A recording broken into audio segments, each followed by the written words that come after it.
Hello everyone, আসসালামু আলাইকুম। Welcome back to my channel Lutfa village cooking.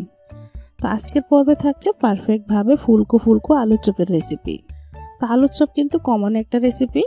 পারফেক্টভাবে যদি ব্যাটারটা তৈরি করা যায় তাহলে কিন্তু খুবই সহজেই ফুলকো আলুর চপগুলো তৈরি করা যায়। তো কিভাবে পারফেক্টভাবে ব্যাটারটা তৈরি করবে তারই টিপস থাকছে আজকের ভিডিওতে। তো বন্ধুরা, না টেনে সম্পূর্ণ ভিডিওটা দেখলেই বুঝতে পারবে কিভাবে পারফেক্টভাবে আলুর চপটা তৈরি করে নেওয়া যায়। আর দেখতে দেখতে যদি একটু ভালো লেগে যায় তাহলে অবশ্যই একটা লাইক দিবে। আর আমার চ্যানেলে যদি কেউ নতুন বন্ধু হয়ে থাকো তাহলে প্লিজ বন্ধুরা চ্যানেলটাকে সাবস্ক্রাইব করে পাশে থাকা বেল আইকনটিও ক্লিক করে রাখবে। তো যারা অলরেডি এই কাজটা করে নিয়েছো তাদেরকে অসংখ্য ধন্যবাদ। তো আলুর চপ তৈরি করার জন্য প্রথমে নিচ্ছি এখানে আমি আলু। তো আলুটাকে আমি ছিলে নিয়েছি। এখন আমি একটা ছুরির সাহায্যে কেটে নিচ্ছি। যেহেতু আলুগুলো একটু বড় তাই আমি 4 টুকরা করে কেটে নিচ্ছি, এতে খুব তাড়াতাড়ি সিদ্ধ হয়ে যাবে। তো ছোটগুলা কিন্তু 1/2 করে নিয়েছি। তো এভাবে আমি সব আলুগুলা কেটে নিয়েছি। তো কেটে নিয়ে কিন্তু আলুগুলো আমি ধুয়ে নিয়েছি। এখন এটাকে আমি একটু সিদ্ধ করে নিব। তো অফ স্ক্রিনে এটাকে আমি সিদ্ধ করতে দিয়ে দিলাম। এর ফাঁকে আমি ব্যাটারটা তৈরি করে নিচ্ছি। তো তার জন্য এখানে 1 কাপ পরিমাণ নিচ্ছি বেসন। তো বেসনটা অবশ্যই বন্ধুরা চেলে নিতে হবে। তো দেখো আমি বেসনটা প্রথমে চেলে নিচ্ছি। তো এভাবে বেসনটা ছেলে উপরের এক্সট্রা অংশগুলো ফেলে দিতে হবে।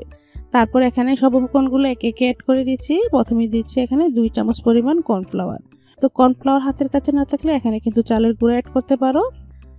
তারপর এখানে 1/2 টিস্পুন দিয়ে দিলাম বেকিং পাউডার। তো বেকিং সোডা দিলে কিন্তু এর থেকে অনেকটাই কম দিতে হবে। তারপর দিচ্ছি 1 চামচ পরিমাণ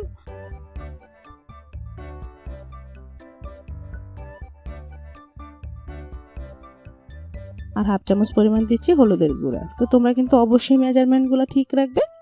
আর স্বাদ মতো দিয়ে দিলাম লবণ। এখন আমি শুকনো উপকরণগুলো একটা হুইস্কের মাধ্যমে মিশিয়ে নিচ্ছি। তো মিশানো হয়ে গেছে। এখন নর্মাল পানি অ্যাড করে একটা ব্যাটার তৈরি করে নিব। তো অল্প পানি অ্যাড করে আমি ব্যাটারটা তৈরি করে নিচ্ছি। তো ব্যাটার ঘনত্বটা দেখো, আমি তোমাদের দেখিয়ে দিচ্ছি। তো বন্ধুরা দেখো, ব্যাটারটা যখন পারফেক্টভাবে গোলা হবে তখন এরকম একটা চামচ বা হাতের আঙ্গুল ডুবিয়ে নিলে কিন্তু খুব ভালো করে কোট করা হবে। আর উপর থেকে এভাবে ফেললে কিন্তু সরাসরি মিশে যাবে না, কিছুটা ভাঁজ হয়ে একটু পরেই কিন্তু মিশবে। এরকম করে কিন্তু ব্যাটারটা তৈরি করতে হবে। তো ব্যাটারটা তৈরি করে আমি রেখে দিচ্ছি সাইডে।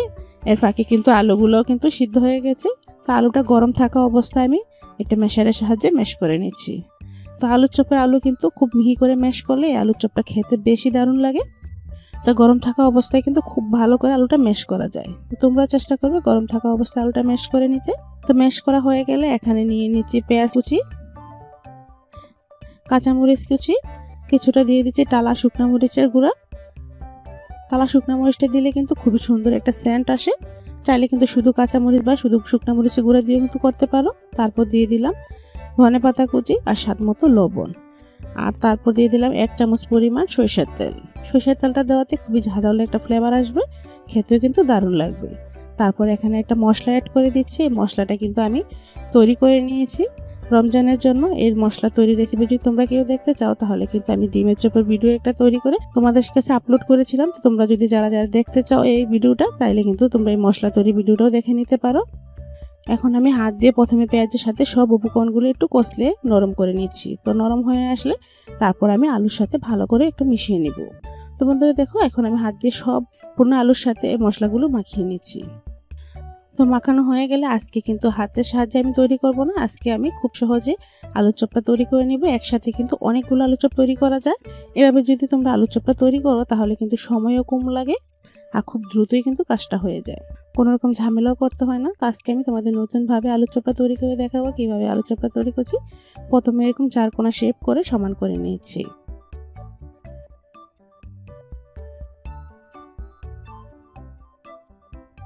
একটা ছুরির সাহায্যে এরকম লম্বা করে কেটে নিচ্ছি।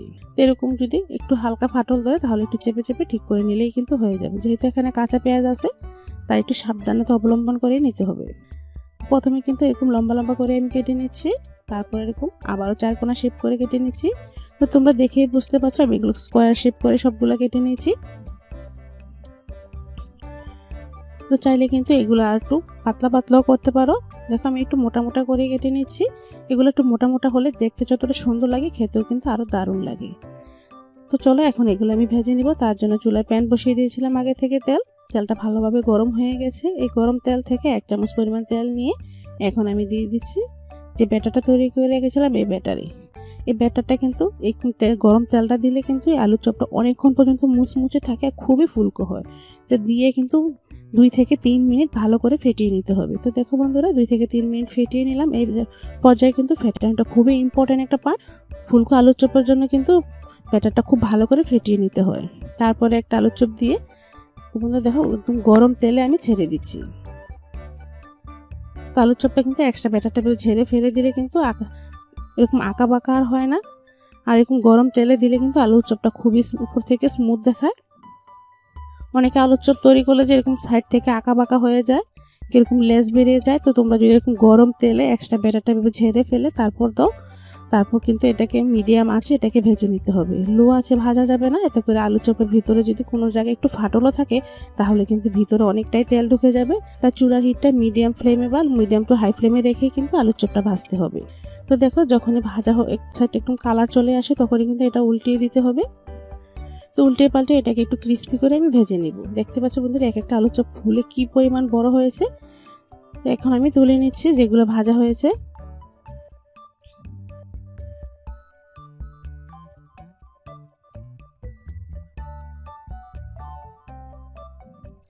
তো দ্বিতীয় স্টেপে যেগুলো ভাজবো সেগুলো সেম ভাবে আমি দিয়ে নিচ্ছি। তো তোমরা অবশ্যই কিভাবে আমি আলুর চপটা দিচ্ছি সেদিকেও কিন্তু খেয়াল রাখবে। ফুলকো আলুর চপ তৈরি করার সময় কিন্তু অবশ্যই ছোট ছোট টিপসগুলো ফলো করলেই কিন্তু পারফেক্টভাবে তোমরা এই ফুলকো আলুর চপটা তৈরি করে নিতে পারবে বাসায়ও। তো আজকে দেখো এটাকে কিন্তু আমি মিডিয়াম আছে ভেজে নিয়েছি। দেখতে দেখো কতটা সুন্দর ও লোভনীয় দেখাচ্ছে। আশা করছি সহজ রেসিপিতে আজকের এই নতুন আলুর চপের রেসিপিটাও তোমাদের ভালো লেগেছে। আলুর চপ তৈরি করার জন্য প্রথমে আমি এখানে নিচ্ছি আলু। তো আলু এখানে আমি প্রথমে একটু মাছ বরাবর কেটে নিচ্ছি। এভাবে কেটে নিলে কিন্তু আলুটা খুব দ্রুতই সিদ্ধ হয়ে যাবে। একদম ছোট ছোট পিস করার প্রয়োজন নেই, একটু বড় বড় করে কেটে নিচ্ছি যেহেতু এটাকে আমি প্রেসার কুকারে সিদ্ধ করব। তা আমি আমার প্রয়োজন মতো আলু নিয়ে নিচ্ছি, তোমরা কিন্তু একটু বেশি কম নিতে পারো, এতে কোনো সমস্যা নেই। তো আলুটা ভালো করে আমি ধুয়ে এখন আমি প্রেসার কুকারে পানি দিয়ে দিচ্ছি পর্যাপ্ত পরিমাণ। তো পানি দেওয়ার পর প্রথমে আমি আলুগুলো দিয়ে নিচ্ছি। তো আলুগুলো দিয়ে এখন আমি কোনো রকম লবণ বা কোনো কিছু অ্যাড করবো না, সরাসরি প্রেসার কুকারে ঢাকনাটা লাগিয়ে এখন আমি এটাকে জাস্ট 2টা সিটি দিয়ে সিদ্ধ করে নিব। তো প্রেসার কুকার যারা নিয়মিত ব্যবহার করে তারা তো জানে কিভাবে প্রেসার কুকারে সিদ্ধ করতে হয়। তো দেখো আলুটা একটু ঠান্ডা হতে থাক, এর ফাঁকে আমি ব্যাটারটা তৈরি করে নিচ্ছি। তো ব্যাটারটা তৈরি করার জন্য প্রথমে এখানে 1 কাপ পরিমাণ বেসন নিলাম, এটা আমি চেলে নিব। তাই একটা চালনি নিয়ে নিলাম। তো চালাটা কিন্তু খুবই ইম্পর্টেন্ট। আর এখানে নিচ্ছি 1.5 টেবিল চামচ কর্নফ্লাওয়ার। তো কর্নফ্লাওয়ার হাতের কাছে না থাকলে চালের গুঁড়ো অ্যাড করতে পারো, এখানে কোনো ময়দা বা আটা অ্যাড করা যাবে না, অবশ্যই কর্নফ্লাওয়ার চালের গুঁড়ো অ্যাড করতে পারো। এতে করে কিন্তু এটা অনেকটাই মুচমুচে থাকবে আর অনেকক্ষণ পর্যন্ত কিন্তু মুচমুচে থাকবে। তারপর এখানে কিছু মশলা অ্যাড করে দিচ্ছি। প্রথমে নিচ্ছি 1/2 চামচ পরিমাণ বেকিং পাউডার, 1/2 চামচ দিচ্ছি মরিচের গুঁড়া, 1/2 চামচ দিচ্ছি হলুদের গুঁড়া, আর দিচ্ছি 1/2 চামচ পরিমাণ কালো জিরা। তো কালো জিরাটা হাতের কাছে না থাকলে স্কিপ করলেও হবে। আর স্বাদ মতো দিয়ে দিচ্ছি লবণ। তো প্রথমে মশলাগুলো মিশিয়ে নিব। তো এখানে যদি বেকিং পাউডারের পরিবর্তে বেকিং সোডা ইউজ করো তাহলে কিন্তু এখানে এর থেকে অর্ধেক পরিমাণ ইউজ করতে হবে। আর এটাকে আর একটু স্বাদ বাড়ানোর জন্য দিয়ে দিচ্ছি ম্যাগি স্বাদের ম্যাজিক মশলা। তো যারা নিয়মিত ম্যাজিক মশলা ইউজ করো তারা তো জানে ম্যাজিক মশলার স্বাদটা কতটা ভালো। তো চাইলে কিন্তু এটা দিতেও পারো, না চাইলে এটা স্কিপ করলেও হবে, তবে দিলে টেস্টটা খুব ভালো আসে। তো এখন শুকনো উপকরণগুলো প্রথমে আমি একটু মিশিয়ে নিচ্ছি। মিশানো হয়ে গেলে এখন আমি অল্প অল্প পানি অ্যাড করে একটা ব্যাটার তৈরি করে নিব। তো পানিটা কিন্তু অল্প অল্প অ্যাড করতে হবে, ব্যাটারের ঘনত্বটা একদম পাতলাও হওয়া যাবে না আর একদম ঘন হওয়া যাবে না, মিডিয়াম থিকনেসের কিন্তু ব্যাটারটা তৈরি করতে হবে। তাই অল্প অল্প পানি অ্যাড করে ব্যাটারটা তৈরি করে নিচ্ছি। তো বন্ধুরা অল্প অল্প পানি অ্যাড করলে ব্যাটার তৈরি করার সুবিধাও কিন্তু অনেক, কোনো রকম বাবলস বা কোনো রকম বুটি বুটি ভাবও কিন্তু থাকে না। একসাথে পানি দিলে কিন্তু অনেক সময় বুটি বুটি ভাব হয়। তো বন্ধুরা দেখো ব্যাটারটা তৈরি করার পর এখানে কিন্তু 5 মিনিট ধরে এভাবে ফেটিয়ে নিতে হবে। যত ভালো করে ফেটানো হবে আলুর চপটা কিন্তু তত বেশি মুচমুচে হবে। তো একই ব্যাটারে কিন্তু তোমরা বেগুনিও ভাজতে পারো, তো সেম ব্যাটার কিন্তু তোমরা বেগুনি ভাজার ক্ষেত্রেও তৈরি করতে পারো। তো ব্যাটারটা আমি তৈরি করে নিয়েছি, ব্যাটার ফিটনেসটা আমি দেখিয়ে দিচ্ছি। তা আঙ্গুলটা ডুবিয়ে দিলে কিন্তু খুব ভালো করে কোট হবে, এরকম করেই কিন্তু ব্যাটারটা তৈরি করতে হবে। তো ব্যাটারটা আমি সাইডে রেখে দিচ্ছি। এখন আলুগুলো দেখো এখনো কিন্তু মোটামুটি গরম আছে, এই পর্যায়ে আমি আলুগুলো একটু ম্যাশারের সাহায্যে ম্যাশ করে নিচ্ছি। চাইলে কিন্তু হাতেও ম্যাশ করতে পারো, আর ম্যাশ করতে গেলে কিন্তু একদম মিহি করে ম্যাশ করতে হবে। আলুর চপ কিন্তু যত মিহি হয় তত কিন্তু খেতে বেশি ভালো লাগে। দানা দানা আলুর চপটা কিন্তু বন্ধুরা ভালো লাগে না, তাই আমি একদম মিহি করে ম্যাশ করে নিচ্ছি। তো অনেকে কিন্তু দানা দানা ভাবটা পছন্দ করে, সেক্ষেত্রে তোমরা সেমভাবেই কিন্তু করে নিতে পারো। তো দেখো ম্যাশ করা হয়ে গেছে, এখন আমি তোমাদের দেখিয়ে দিচ্ছি মিহি করে আমি ম্যাশ করে নিয়েছি। তো ম্যাশ করা হয়ে গেলে এখানে দিয়ে দিচ্ছি পেঁয়াজ বেরেস্তা। তো বন্ধুরা পেঁয়াজ বেরেস্তা যদি তোমরা দিতে না চাও তাহলে এখানে কাঁচা পেঁয়াজও ইউজ করতে পারো। তো যদি সংরক্ষণ করতে চাও তাহলে অবশ্যই পেঁয়াজ বেরেস্তা দিতে হবে। আর দিচ্ছি এখানে 1.5 টেবিল চামচ পরিমাণ ধনেপাতা কুচি, আর এখানে নিচে শুকনো মরিচ তেলে একদম মিহি করে। তো যারা শুকনো মরিচে অনেকে প্রবলেম হয় সেক্ষেত্রে তোমরা কাঁচা মরিচও এখানে অ্যাড করতে পারো।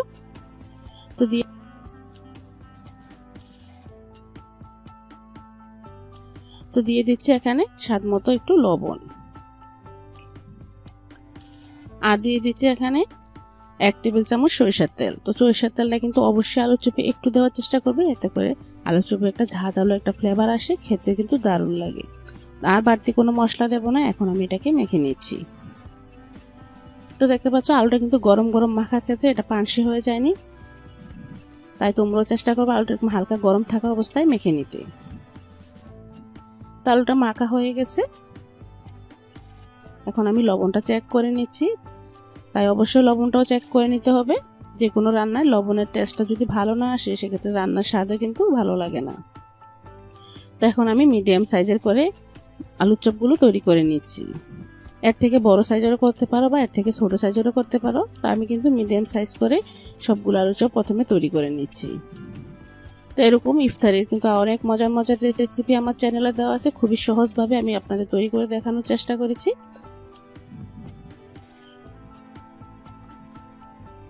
তো দেখো বন্ধুরা একে একে কিন্তু সবগুলো আলুর চপ আমি তৈরি করে নিয়েছি।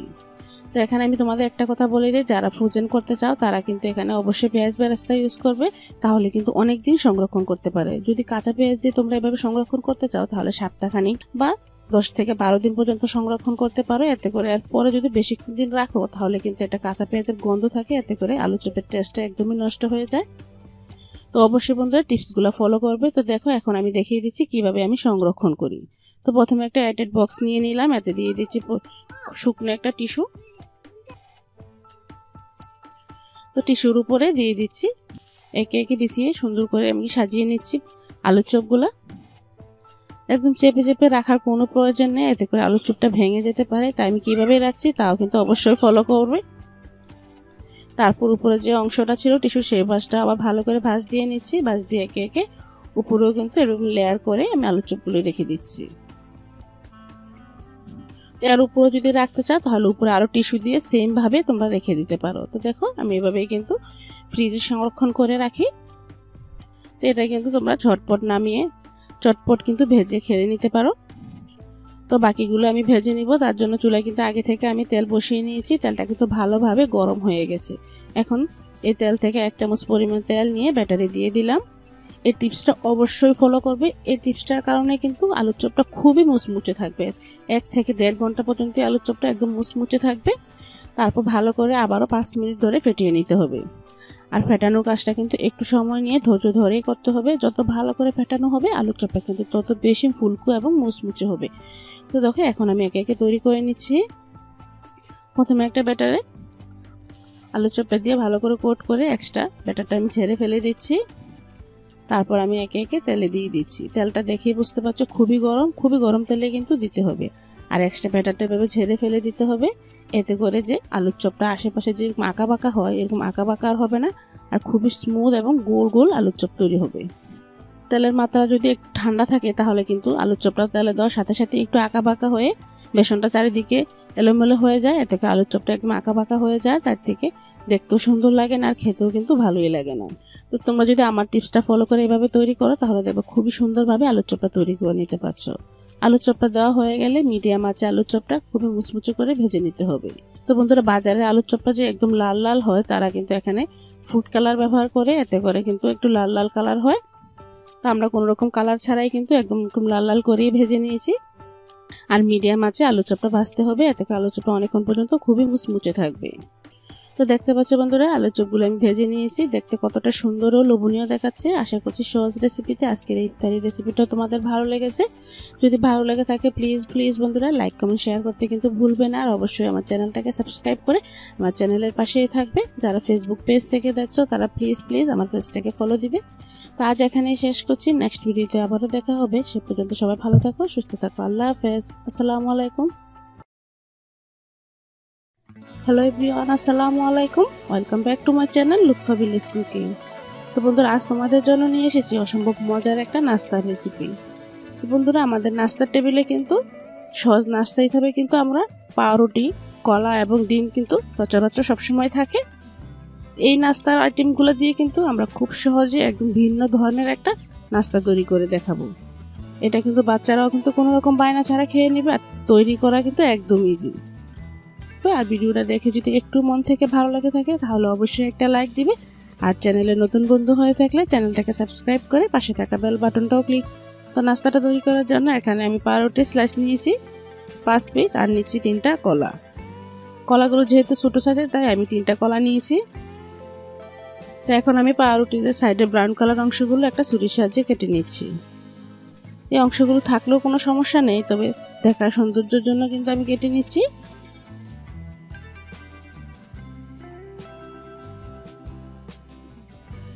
তো দেখতে পাচ্ছ পাউরুটির সাইডের অংশগুলো আমি কেটে নিচ্ছি একে একে। তো বন্ধুরা, চাইলে কিন্তু সাইডের অংশ না কেটে কিন্তু তুমি নাস্তাটা তৈরি করে নিতে পারো। কাটা হয়ে গেলে একটা বেলুনের সাহায্যে আমি একটু চেপে বেলে নিচ্ছি। তো দেখতে পাচ্ছ আমি কাজটা কিভাবে করতেছি। কিছু জিনিস আছে বলে বোঝানোর মতো কিছু নেই। তো বন্ধুরা, তোমরা একটু প্লিজ মনোযোগ দিয়ে ভিডিওটা দেখো, তাহলে খুব সহজে এই নাস্তাটা তৈরি করে নিতে পারবে। মাত্র 3 থেকে 4 মিনিটে কিন্তু এই নাস্তাটা তৈরি হয়ে যায়। সবগুলো এরকম বেলে তারপর আমি কলাগুলো একটু পাতলা স্লাইস করে কেটে নিচ্ছি। তো দেখো সবগুলো কলা আমি কেটে নিয়েছি। এখন একটা কাঁটা চামচের সাহায্যে কলাগুলো একটু ম্যাশ করে নিব। একদম মিহি ম্যাশ করে নিতে হবে। তো দেখো একদম ভালো করে আমি ম্যাশ করে নিয়েছি। তারপর এতে দিয়ে দিচ্ছি আমি চিনি। কলা কিন্তু একদম কড়া মিষ্টি হয় না, তাই একটু চিনি দিয়ে দিচ্ছি, এতে করে খেতে বেশি ভালো লাগবে। তো যারা চিনিটা খেতে চাও না তারা এটা একটু স্কিপও করতে পারো। তো এখানে আমি 1.5 টেবিল চামচ চিনি দিয়ে দিলাম। চিনিটা দিয়ে আবারও ভালো করে মিশিয়ে নিচ্ছি। তো দেখো মেশানো হয়ে গেছে। তারপর আমি আরেকটা বাটিতে নিচ্ছি 1 টেবিল চামচ আটা। অল্প একটু পানি দিয়ে আমি এটাকে একটা ব্যাটার তৈরি করে নিব। এই ব্যাটারটা কিন্তু একটু ঘন হবে, এটা কিন্তু এখানে আঠার কাজ করবে। তো বন্ধুরা, দেখতে পাচ্ছি আমি ব্যাটারটা তৈরি করে নিচ্ছি, কোনো রকম যাতে লাম্পস না থাকে। তারপর আমি একে একে নাস্তাগুলো তৈরি করবো। তার জন্য একটা পাউরুটির পিস নিয়ে নিলাম। এরপর পরিমাণ মতো দিয়ে দিচ্ছি কলার পুরটা। তো ম্যাশ করা কলাটা কিন্তু পরিমাণ মতো দিয়ে দিচ্ছি। দিয়ে তারপর আমি যে ব্যাটারটা তৈরি করে রেখেছিলাম এই ব্যাটারটা সাইডে এভাবে লাগিয়ে দিচ্ছি। তো বন্ধুরা, অবশ্যই ব্যাটারটা ভালো করে লাগিয়ে নিতে হবে, তা না হলে কিন্তু ভাজার সময় মুখটা খুলে যেতে পারে। তাই ভালো করে এভাবে সিল করে নিতে হবে। তারপর এভাবে রাউন্ড করে একটু ভাঁজ দিয়ে নিতে হবে। তো দেখতে পাচ্ছি একটা রুলের মতো আমি তৈরি করে নিলাম। আর সাইডের অংশগুলো দেখো একটু ফাঁকা রয়েছে, এগুলো কিন্তু এখন আমি একটু আটা লাগিয়ে ভালো করে চেপে দিব। হাত দিয়ে আলতোভাবে চেপে দিলে কিন্তু খুব ভালোভাবে জয়েন হয়ে যাবে। তো একটা নাস্তা তৈরি হয়ে গেল, এটা আমি রেখে দিচ্ছি। সেম ভাবে সবগুলো নাস্তা আমি তৈরি করে নিচ্ছি। তো বোঝার সুবিধার্থে আমি আরেকটা তৈরি করে তোমাদের দেখাচ্ছি। প্রথমে আমি কিন্তু কলার যে পুরটা তৈরি করেছিলাম এই পুরটা দিয়ে দিলাম। তারপর আমি ব্যাটারটা লাগিয়ে নিতে হবে। চাইলে কিন্তু সম্পূর্ণ পাউরুটি কিন্তু ব্যাটারটা লাগিয়ে নিতে পারো, কোনো সমস্যা নেই। আর এভাবে সাইডে একটু লাগিয়ে নিলেও কিন্তু হবে। তো দেখো ব্যাটারটা লাগানোর পর সাইডের অংশগুলো আমি ভালো করে সিল করে নিচ্ছি। তো সাইডের অংশগুলো অবশ্যই বন্ধুরা ভালো করে সিল করবে, তা না হলে কিন্তু ভাজার সময় ভিতরে যে কলার ব্যাটারটা থাকে সেটা কিন্তু বেরিয়ে যাবে। তো কাজটা কিন্তু একদম আলতোভাবে করতে হবে।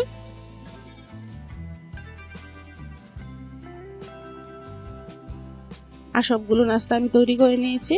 এখন আমি উপরে যে ব্যাটারটা তৈরি করব তা কিন্তু আমি ডিম দিয়ে তৈরি করব। তার জন্য একটা ডিম নিয়ে নিলাম, দিচ্ছি কিছু চিলি ফ্লেক্স আর দিচ্ছি কিছুটা ধনেপাতা কুচি। তো বন্ধুরা, বাচ্চাদের জন্য তৈরি করলে অবশ্যই চিলি ফ্লেক্সটা বাদ দিতে পারো।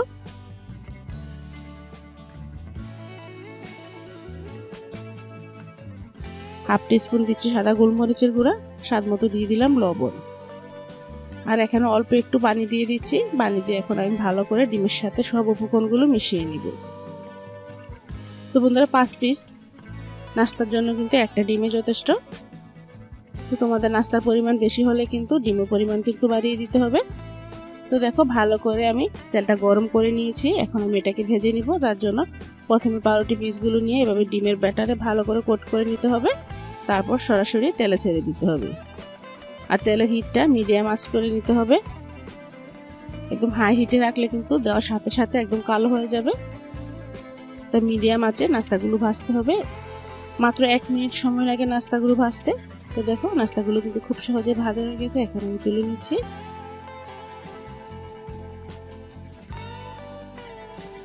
তো এখন আমি গরম গরম সার্ভ করে দিচ্ছি। দেখো কতটা সুন্দর ও লোভনীয় দেখা। বাচ্চাদের টিফিনে এই নাস্তাটা তোমরা দিতে পারো। বাচ্চা থেকে বড় সবাই কিন্তু একদম চেটেপুটে খাবে।